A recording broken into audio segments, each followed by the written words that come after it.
threats of violence are rampant. Violence is rampant. Now, with all these guys getting name, image, and likeness. What's up, world? Welcome back, Charge the Game podcast, and we are about to get into an epic take with Deion Sanders. Jason Whitlock giving his opinion on Deion Sanders. Now, those who may be new to my channel, I am not the biggest Deion Sanders advocate, okay? I'll be first to tell you guys that in case you just want to go ahead and sign off. Now, I'm going to tell you guys the truth based off of the things that I see and what I read and just blatant reports that come out about Deion Sanders. But this is an interesting take as a lot of stuff has been going on over there in Boulder, Colorado, and people are saying that Deion Sanders' program is ran a lot like a prison. And man, this is some disturbing information. So make sure you guys get in here, subscribe to the YouTube channel. Let's go. He started this avalanche of information and material around Deion Sanders and the Buffalo program. Real quick, I know that this made a lot of news, but I don't know what's up with Deion Sanders when it comes to stuff like this, like Instagram names. Well, I guess social media handlers are on the back of jerseys now, and I'm assuming maybe Deion is just, I guess, trying to help these guys get their name, image, and likeness out more. But in my opinion, I think that is pretty immature. I think it's like middle school behavior to me. And I'm old school, so just in my opinion, guys, this is something that I immediately disconnect from, nor would I condone. It's just me, though. The allegations are pretty serious. There's a player, an unnamed former player, that says that the Colorado program, it's like real life Grand Theft Auto video game. There are many distractions with Jason fights, can't talk. guns, and money floating around.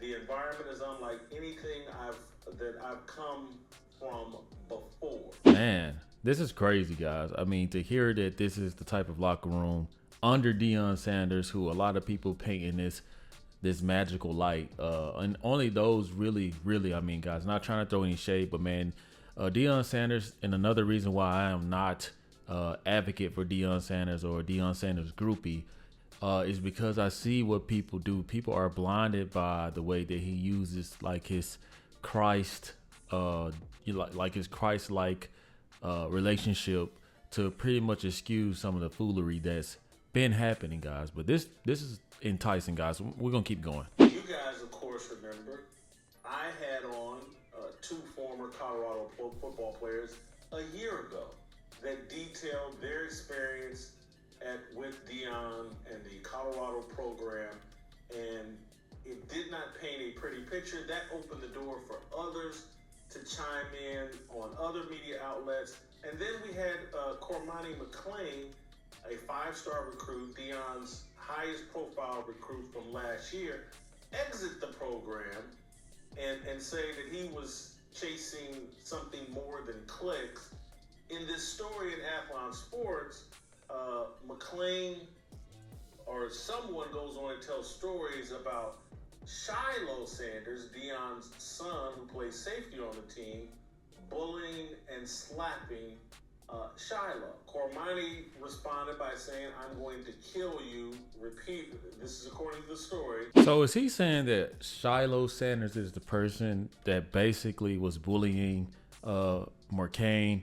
I remember this guy was one of the top transfers over there under the Boulder program, and he did enter the transfer portal again, and he came out and said things what Jason Whitlock alluding to, like, I don't want to play for clicks, I actually want to make it to the league.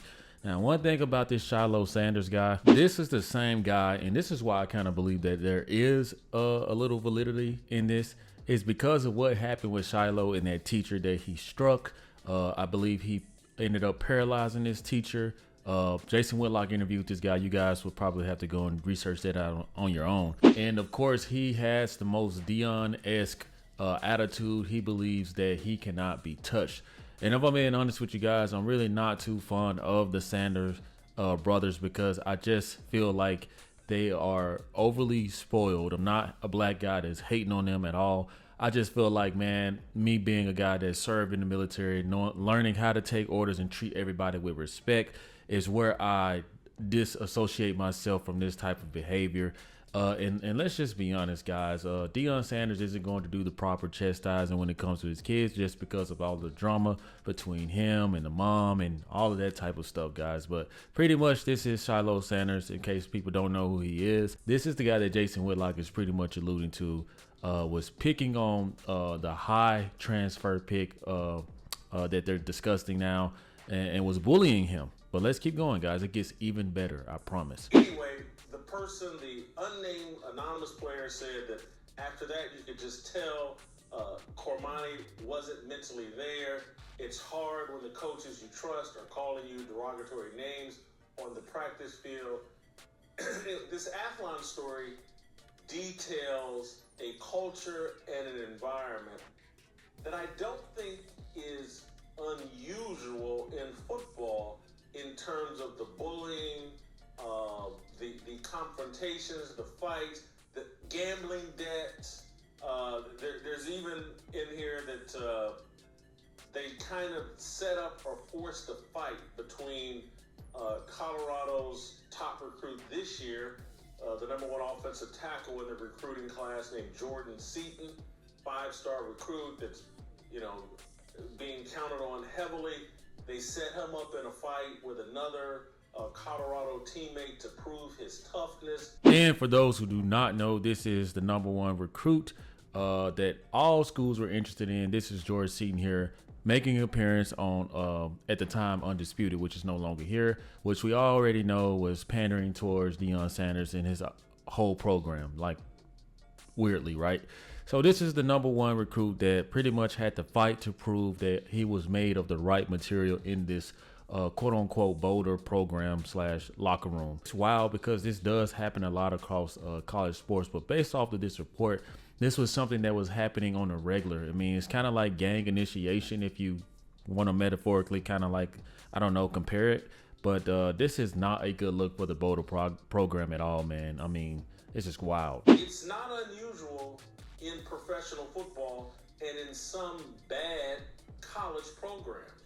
You put a bunch of overly muscled, overly athletic men in an environment, and if you're not running a very strong program with a strong system of checks and balances, those men are going to let their masculinity run wild and turn toxic. Real quick, there is no lie in what he just said. I mean, you got to think about it now, guys. Like, these college players, man, they're in a time where social media is at an all-time high, right? And these guys are now getting name, image, and likeness, meaning that they are getting money. Some of them are getting millions. And guess what? Money makes you more of what you already are. I mean, it's sad to say, but a lot of these kids, man, who were street cats, money's going to make you more of a street cat.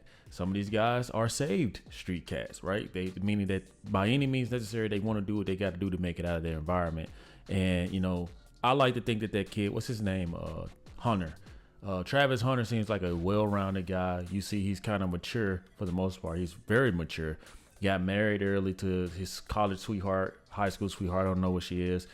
Seems to just kind of stay out of the media and just let his talent speaks for him. Where you see Shiloh Sanders is, making music, hip hop culture, the watch and all that type of stuff.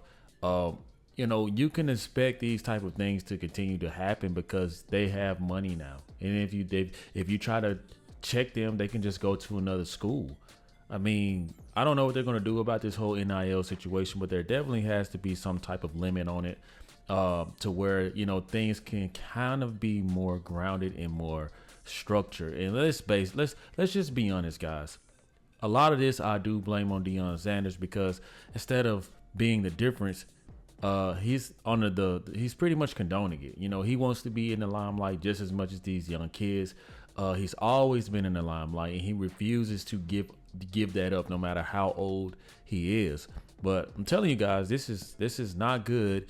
And if I'm Colorado, man, the best thing they can do is pretty much go undefeated, man. They get a winning record out of all this. Hey, Nobody will be able to say anything. But the moment that this starts to just mess up and decrete the locker room and discombobulation and injuries start happening and it's not working the way you thought it was going to work, I promise you guys that a lot of these stories are going to come to the forefront.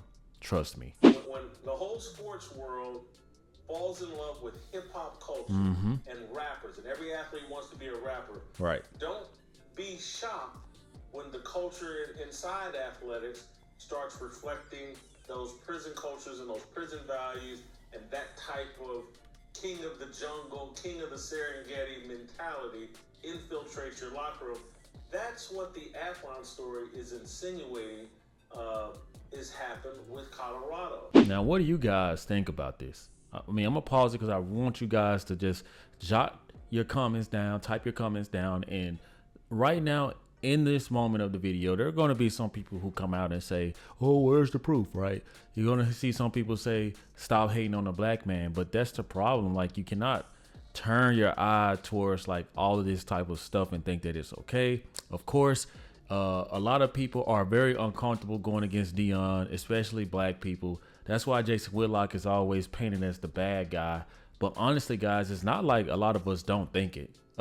Some of us, like myself, have the courage to come out here and actually, you know, call a spade and just say, hey, man, like what's going on? I mean, we saw, I forgot the coach over there at Oregon who put a beat down on them and pretty much was like, we're going to end the Cinderella story. They're playing for clicks, and when we're playing for, you know, championship type of stuff, right? And, you know, this just seems to be always something going on under Deion Sanders' provision. And mind you guys, I went to Jackson State. I graduated from Jackson State. I got my engineering degree from Jackson State.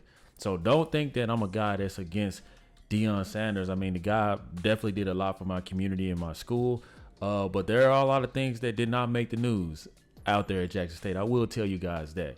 And, you know, it just seems like Deion Sanders has like the same thing. And I'm going to tell you guys, if this really hits the fan and things go left this season, I really do think that Deion Sanders is going to boot himself out of Colorado, especially after his sons are drafted. And I think that he just may replace Lincoln Riley like most people are speculating. Who knows? Only Deion knows. But let's keep going, guys. Guns are rampant in the Colorado locker room.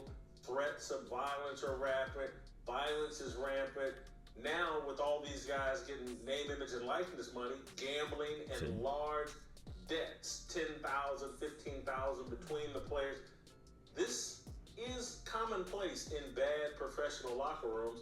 And now, because we've turned college football into professional sports fully, you got that environment, you got that culture within college football now as well. So what do you guys think about this, man? This is something very disturbing information. And to be honest, guys, to not make this video long, I would suggest that all of you guys go to Jason Whitlock's channel and watch the full show. This was just something that I felt like needed to be discussed more, because this is something, trust me guys, football season is gearing up.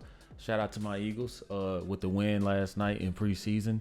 But football season is gearing up, and it's always going to be drama. It's always going to be something that can continue to sell the sport or destroy the sport. So you guys tell me what y'all think about this, man, as Deion Sanders is starting up already. All I know is, right, out of all of the Deion support, there aren't people who are going to come out and tell the truth. So let's just see how this season is going to go. I'm wishing the best for everyone. Do I like what I'm hearing out of this story, this locker room? No, I do not. Simply because there's already a big target painted on Shiloh Sanders, Deion Sanders, Shiloh Sanders.